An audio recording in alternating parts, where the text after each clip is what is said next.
morning, everyone, and welcome to the 21st Century Business Forum. I'm your host, Clay Young. This morning, we are excited to have with us the man known as the father of modern networking, Dr. Ivan Misner. Dr. Misner is the founder and chief visionary officer of BNI, the world's largest business networking organization with more than 10,000 chapters throughout every populated continent of the world. Each year, BNI passes millions of referrals, resulting in billions of dollars worth of business for its members. He is also a New York Times Bestselling author who has written 26 books, including his latest, Infinite Giving. Dr. Misner, good morning. How are you? Good morning. I am doing fantastic. Thank you. You know, it's so good to talk to you because BNI is such a major part of people being able to live their dreams and interact with their gifts and talents and offer those gifts and talents and services to the world.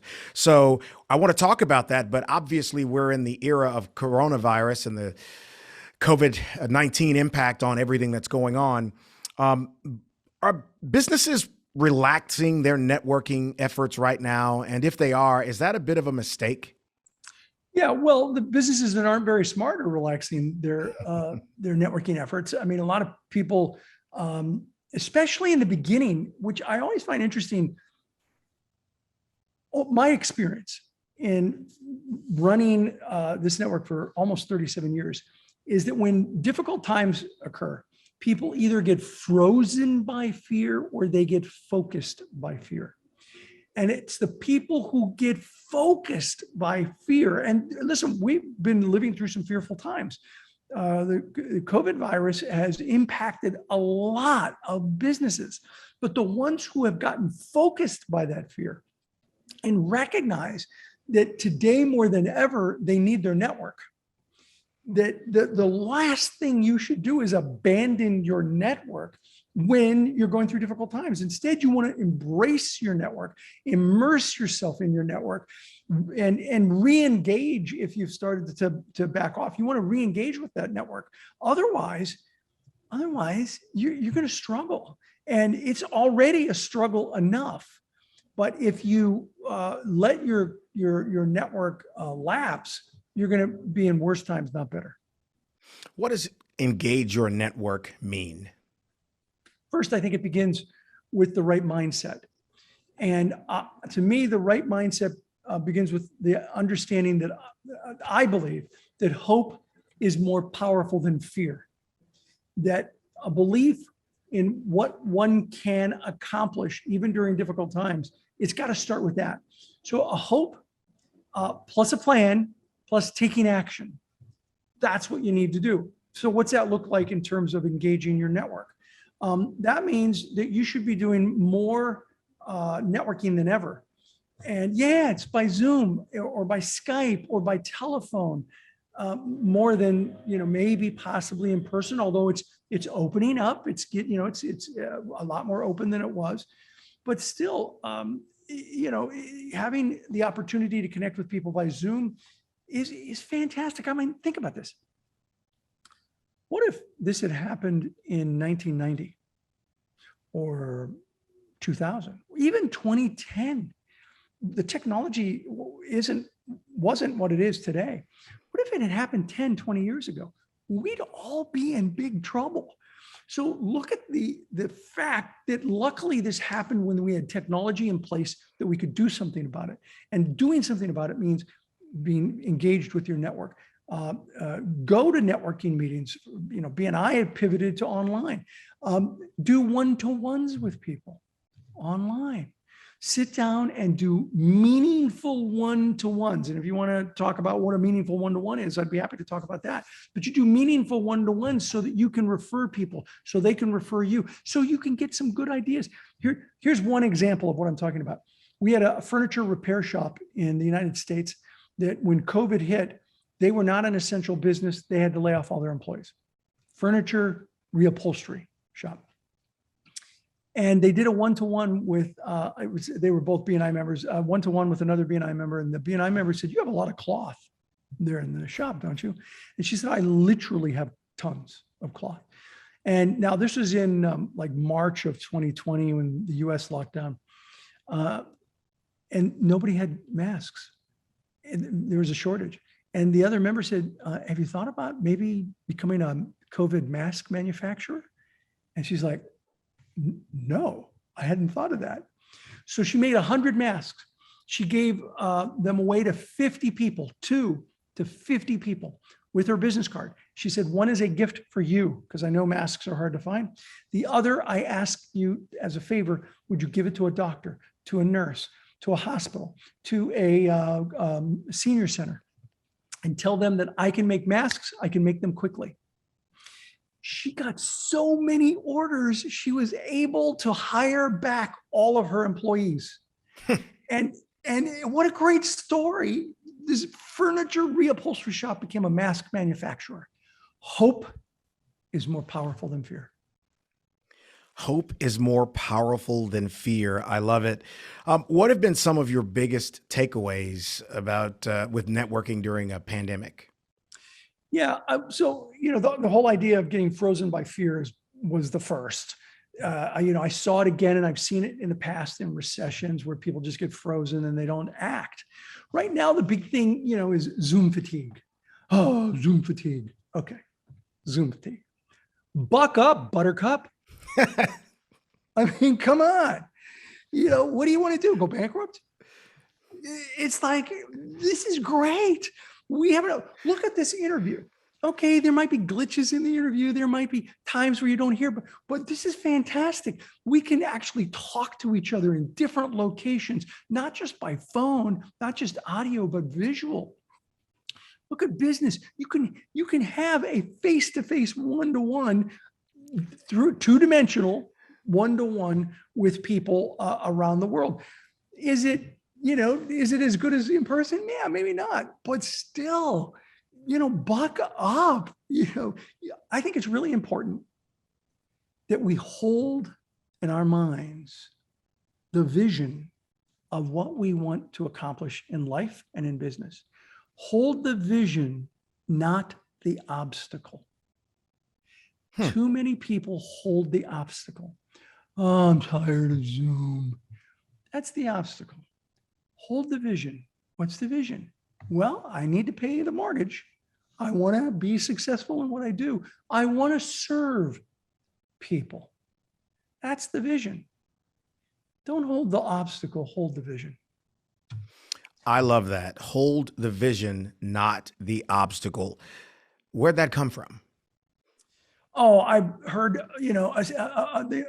many people talking about staying focused on your vision and not get caught up in the problem. A good friend of mine, Mark McCurgow, who wrote the book Solutions Focus, often says, if all you do is focus on the problem, you become an expert at problems. What you have to do is focus on the solutions. And if you focus on solutions, not problems, you can then become an expert on solutions. And it's all sort of part and parcel with that idea of focus on the solution, not the problem. Is the pandemic just a temporary adjustment to networking and eventually we'll get back to normal? Or do you see where we are a place that we're going to remain? It's going to stay this way forever? So I think it expedited what was inevitable. Okay. And I actually wrote an article on this at Entrepreneur. I'll give you a link to it if you want to put it in the show notes. In 2018, I wrote an article in 2018 that basically said the future of face-to-face is online.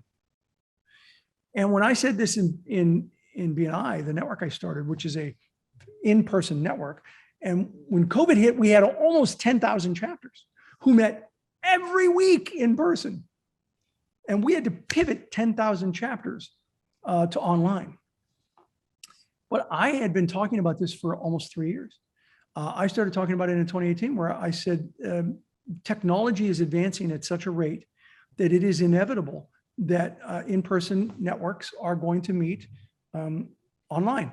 It might be a hybrid. I didn't say this in the article, but I realized that it might be a hybrid. It might start as a hybrid, but it was inevitable. And that BNI would either be disrupted because we are the 600-pound gorilla in the networking arena.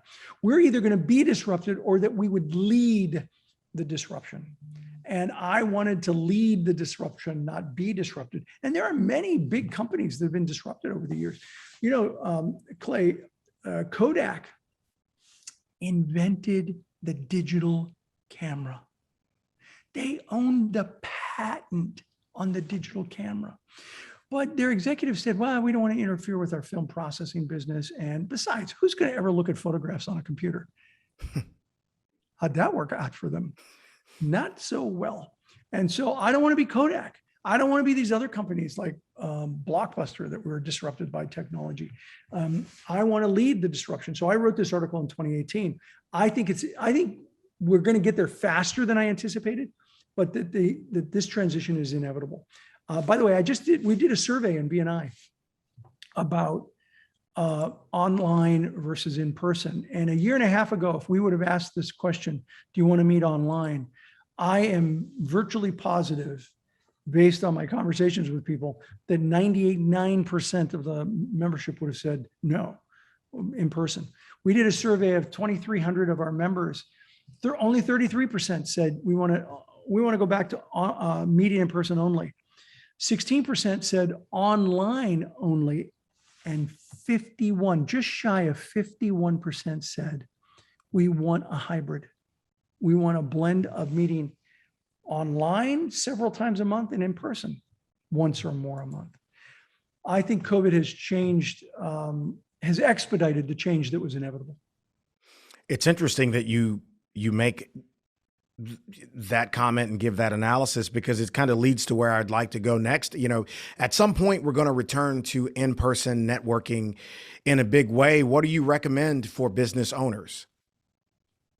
I recommend that they go back to meeting in person at least part of the time, because there's nothing more powerful, Clay, than looking somebody in the three-dimensional eyes, shaking their hands, having a real in-person conversation. It's also more work. You got to get up at dark 30 to get in your vehicle and drive miles to get to a location and then drive back. And, so there are pros and cons to both. And to me, the ideal scenario, until we are able to have holographic meetings with people like they did in Star Wars. You remember Star Wars, the Jedi Knights? Yeah. There were there was like a real Jedi, a couple of holographic Jedis, then a real Jedi. Until we get to that point, and by the way, when we get there, Clay, I want to be Obi-Wan Kenobi. Okay. So, I think at some point we're going to have that kind of technology, which I talk about in the article in 2018. And so maybe then it's all online.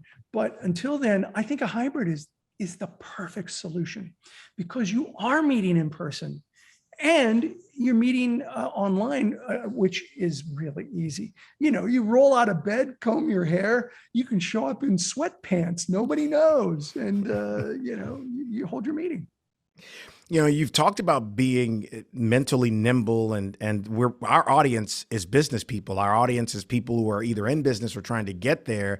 And before I move on, I want to just talk about the ability to stay mentally nimble, to be ahead of where the curve is going, and to, as you mentioned, Blockbuster, not be so stuck in where you are that you don't realize the trend is shifting. Could you kind of talk a little bit more about that? Yeah, that means you need to really be reading up on what's going on in your industry and in industries that could disrupt you. For example, here's a great example.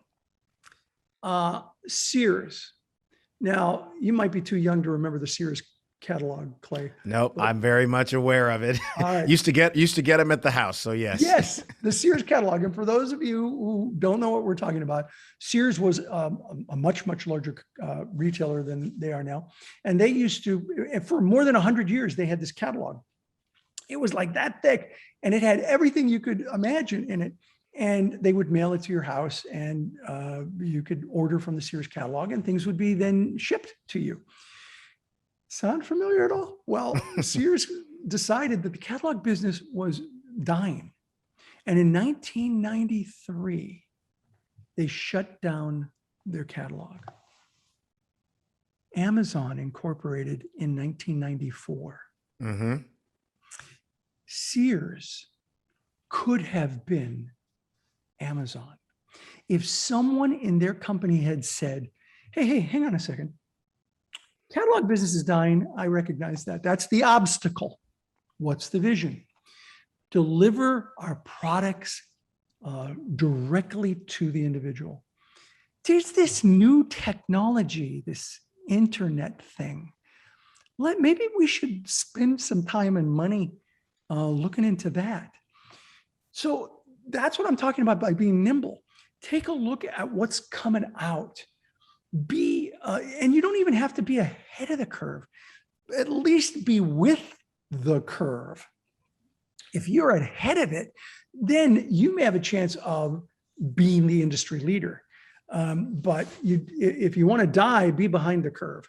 You want to be at least with the curve. And so you got to read, you got to know what's going on in your industry. You should go to professional association meetings. You should be reading things that could be potential disruptors to you. Generally right now, a lot of that's technology based. So you should keep an eye on what's going on. And that's what I was doing. That's why I wrote that article in 2018, because I knew it would be a disruption. How valuable is time management and being able to set the day and stick with the plan? Oh, yeah. Okay. Different. We're changing lanes. And then this is an important one. I am a zealot about my calendar. And here's what I do with my calendar. I color code it. So every block in my calendar, and I try to block out virtually every hour, even if I block off time to think or time to write, because a lot of what I do now is writing. I block it off. So this time period is a writing block, and I write. This time period is whatever, and I color code it. And I color code it based on the things that I have to do and the things that I want to do. So, if I have an administrative meeting, it's in one various shade of blue. Or if I've got, if I need to know about somebody's birthday, I'll have that in my calendar on another color. Red's bad. Red's bad. Usually involves a lawyer or having to talk to an accountant or, something like that. So I color code everything. And the things that I'm passionate about, that I want to be doing, are all in variations of green. Now, the only reason I chose green was that in Outlook, there's a lot of variations of green. So if I am doing an interview like this is in my calendar in one color, one variation of green. If I'm speaking publicly to a group of people, I love to talk and pour into people. That's another shade. If I'm writing, that's another shade. If I'm working on charitable work, that's another shade of green. So they're all different shades of green. When my late wife was alive and I was coming down to the office, she would say to me, so do you have a green day today? And I would say, yeah, I got a green day, or no, it's a little blue, or there's red, or whatever. She would know what that means. So I am a zealot about managing my calendar. And here's the principle that I use. I believe in entrepreneurs either working in their flame or working in their wax. And when they're in their flame, they're on fire. They're excited. They love what they're doing. They're passionate about it. You can hear it in their voice. You can see it in the way they behave. When they're working in their wax, it just takes all their energy away. And you can hear that in their voice, and you can see that in the way they behave. The more we as entrepreneurs can work in our flame and not in our wax, the more we're devoting time to achieving the success that we want in life. Whew. That is so good. That's worth the trip just right there. That's worth the price of admission to this recording. Isn't it? That's right. That's right. Live show. In a book by the same name, you speak of a room full of referrals. Here's a scenario. We walk into a room full of people and know exactly how to gain referrals for our business. We understand what conversation to start and with whom. That's something I'm all about. I'm in on that. What's the secret to that? Well, in that book, we talk about behavioral styles and understanding the behavioral styles that you're dealing with, because when you're dealing with different people who have different behavioral styles, it makes all the difference in the world in how you talk to them. For example, somebody with a high D personality, a high drive personality, and I'm referring to a variation of the DISC instrument: drive, influence, steadiness, compliance. And one of my co-authors in that book is one of the world's leading experts, Tony Alessandra, on behavior profiles. And, when you're dealing with a high D, he likes to say, be brief, be direct, and be gone. It's, give me the facts. They're sort, they want the facts. They want to know, the results in particular. When you're dealing with somebody who's very analytical, they want the data. They don't even need to know where it's going to go. They just want you to provide the data. If you're dealing with a high I personality, you want to make a connection with them as an individual because they're very people oriented. And so, hey, talk to me about what you like about business. You get them. You're in a room, there are referrals everywhere, but you got to understand who you're talking to in order to understand how to make a connection with that person so that when you make that connection, that it can lead to a relationship that turns into referrals. But I want to double down on that. How does one master the technique of determining which is which? Oh, you've got to do homework. In a 3-minute response, I could spend an hour with you and you'd scratch the surface of understanding the various behavior profiles of drive, influence, steadiness, and compliance. So my advice to you is read books on behavior profiles. Room Full of Referrals gives you behavior profiles as they relate to networking. But if you really want to understand the concept of behavior profiles, just pick up any material by Tony Alessandra, where he really goes into depth and talks about the high D personality, who's very assertive, the high I personality, who's very people-oriented, the high S personality, who's very detailed and analytical in what they want, and the high C personality, who just give me the rules. Tell me the rules, tell me what I got to do, give me the manual, I'll read every word. They're different personalities. And if you treat them all the same, you're not recognizing the best way to communicate with them. Fascinating. Talk to us about network disconnect and how to avoid it. Yeah. So I kind of stumbled into this concept when I went to an event in the United Kingdom years ago, and there were like 900 people in the audience. And it was an all-day event. I was a keynote speaker, and I was watching as, person after person. There was a lot of open networking, and then everyone would sit down and watch the speaker. I watched a lot of face-to-face cold calling going on. Hi, Clay, my name's so-and-so. Let's do business. Or here's 3 copies of my card. Maybe you can give them to some people. And so I got off script in the beginning of my presentation, and I asked 2 questions to the 900 people. I said, here's my first question. How many of you are here? Raise your hands if you're hoping to, maybe just possibly sell something. Clay, 900 people raised their hands. Whole audience was, yeah, that's why I'm here. I want to sell something. I said, great, thank you very much. Second question. How many of you are here today hoping to, maybe just possibly buy something? No one raised their hands. Not one single person. This is what I call the networking disconnect. People show up at networking events wanting to sell, but almost no one is there wanting to buy. So the question then, it begs the question, why go? You go to a networking event, and this is the foundation of everything I teach. You go to a networking event to work your way through the VCP process. VCP. Visibility, credibility, profitability. So if you meet people you've never met before, you got to get to visibility. People have to know who you are and what you do. Then when you've met them a few times, or actually quite a few times, and they've gotten to know who you are, they know what you do, over time, and this is the one that takes the longest, you establish credibility with them. And credibility is where people know who you are, they know what you do, they know you're good at it. But only then can you move to profitability, where people know who you are, they know what you do, they know you're good at it, and they're willing to refer business to you. What tends to happen is that people, they go to a networking event, they try to jump over visibility, they try to jump over credibility, and they try to get right to profitability.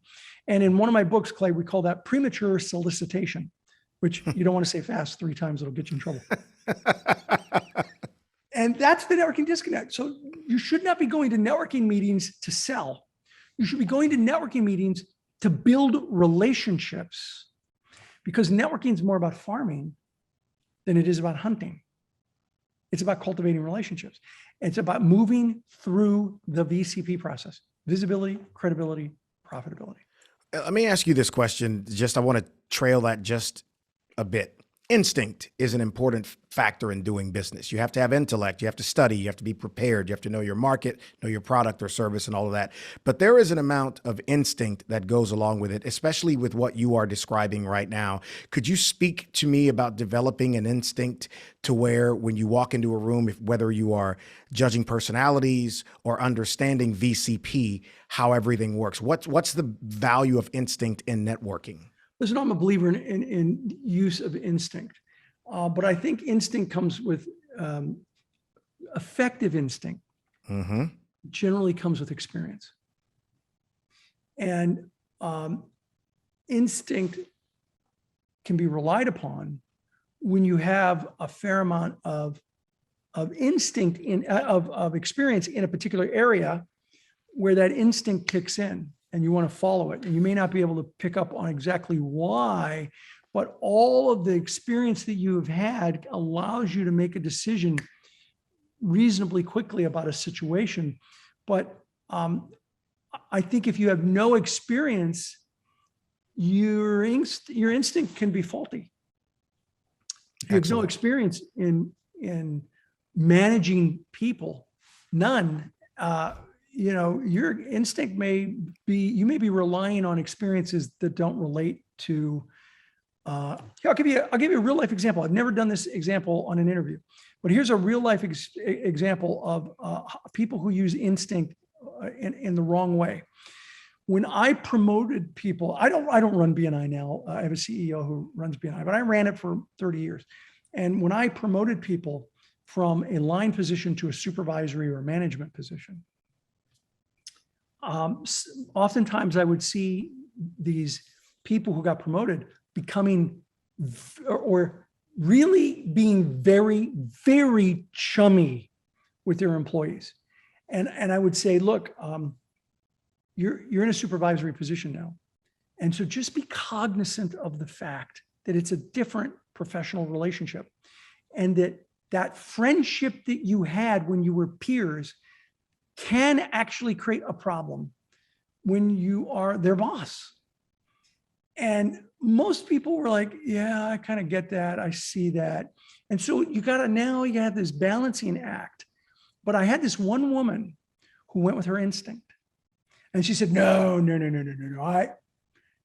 I've got a lot of experience with these people, I've been friends for years with some of them. There's not going to be a problem. I said, okay, well, I'm just offering advice, take it or not. And just literally 3 months later, she sat down with me and she said, oh my gosh, my instinct was way off on that one, because I sat down and did a review on a person, and it was a tough review. They really weren't performing. And the first thing out of that person's mouth was, really? We're friends. How could you do this to me?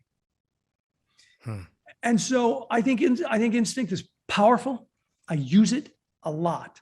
I also recognize that effective instinct generally comes from life experiences that allow us to calculate everything quickly in our mind and come up with a feeling based on many experiences we've had. Does that make sense? Wow, it does. At the virtual summit for introvert business owners in March, you did an awesome session called Introverted Strategies for Networking.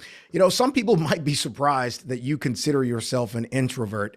Talk to us about the traits of an introvert and how they can make a person be successful even in networking, and some of the strategies that you've used.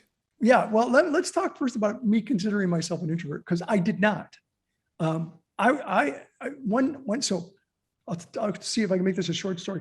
My late wife, one day we were having dinner and our kids were teenagers, and that night they were at a school thing it was a practice thing that we couldn't be at. And so it was like our first night as a couple alone for dinner in years. And it was wonderful. We're having this great conversation. And I said something about, oh, honey, you know me, I'm such an extrovert. And she's like, no, you're not. And I'm like, yeah, of course I'm an extrovert. I mean, I run the world's largest network. I'm an extrovert. She's like, yeah, whatever you say, if that's what you think. I'm like, no, you don't go there. I mean, you know, why would I not be an extrovert?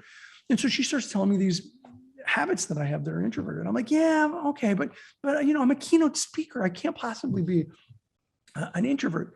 And so she could give me more. She said, I read this book called The Introvert and Extrovert in Love. And she was definitely an extrovert. And then she said, but introverts recharge their batteries by being alone. They don't want to be around people. Your family maybe, but not outside. And I'm like, yeah, okay, that's me. But I am not an introvert. And now I'm annoyed. So I go to my office in my house. And it was a different office. I lived elsewhere. And I got online and I took a test, introvert or extrovert. And it comes up, it says, congratulations, Ivan Misner, you are an introvert who is a situational extrovert, which means when you're talking about a subject that you know, you come across as an extrovert, or if you're with friends, you come across as an extrovert. Otherwise, you're an introvert. Go apologize to your wife. Okay, didn't say that last part, but I did go and apologize. So yeah, I'm an introvert who is a situational extrovert. And obviously I'm talking about my wheelhouse. And so I come across as an extrovert. I think introverts can be great at networking. And it made me think about the kind of network I created, BNI. Intimate groups of people, 20, 30, 40, maybe more people getting together every week to build relationships, to get to know one another. I could have created a network that was a party, a big mixer, hundreds of people. You know why I didn't? I felt uncomfortable. I don't like walking up and introducing myself to strangers. Yeah, the founder of the world's largest networking organization is uncomfortable walking up and introducing himself to strangers. And it was an epiphany for me when I found out. So I believe that introverts and extroverts can both be great at networking. That's awesome. Share with us. Can I tell you why? Introverts sure. need to learn how to introduce themselves to people. And one technique is to go with somebody who's an extrovert who will introduce you. That's what I do. There you and go. Extroverts, they are obviously great at networking, but they have a weakness. Extroverts have no problem talking, but what's their favorite subject? Themselves. They need to learn that a good networker has 2 ears and 1 mouth and should use them both proportionately.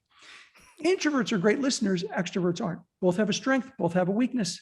Both can be great at networking when they know how to work it based on whether they're an introvert or extrovert, just like the behavior profile thing we were talking about.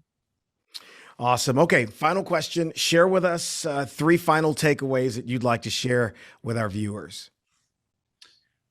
Well, I touched upon the one. It's really important that you do one-to-ones when you do one-to-ones. Use a technique. You can find the technique, and I'll give you the website where I have a blog on it. Clay, you can put it in the show notes if you have some. It's called the Gains Exchange: how you use your goals, accomplishments, interests, networks, and skills as a conversation point in one-to-ones, and it helps you accelerate the relationship building process. The second thing is remember the VCP, and I'll give you a link to that as well. VCP is critical in building a powerful personal business. And the last one is might be counterintuitive. You know the old expression, Clay, it's not what you know, it's who you know. Mm-hmm. Here's my belief on that. I don't believe it's either. I don't believe it's what you know or who you know. It's how well you know each other that counts. You know, it's how deep that relationship is that you have. If your network is a mile wide and an inch deep, you don't have a powerful network. You have to have a network where it is both wide, but it's also deep in areas. The question is not who's in your contact database. Who do you know? It's who do you know who you could pick up the telephone and call? Would they take your call? And if you ask them for a favor, would they be willing to do you the favor? So it's not just who you know, it's how well you know each other that really makes a difference in networking. Amazing. Dr. Misner, you've given us so much information. I've enjoyed our time together. Thank you so much for joining us. My pleasure. Thanks for having me. I appreciate it. IvanMisner.com is the blog where I'll send you some links, and of course, BNI.com for those who are interested in visiting BNI. I'd also like to thank all of you, our guests, for joining me this morning, and thank our sponsors for making this episode possible.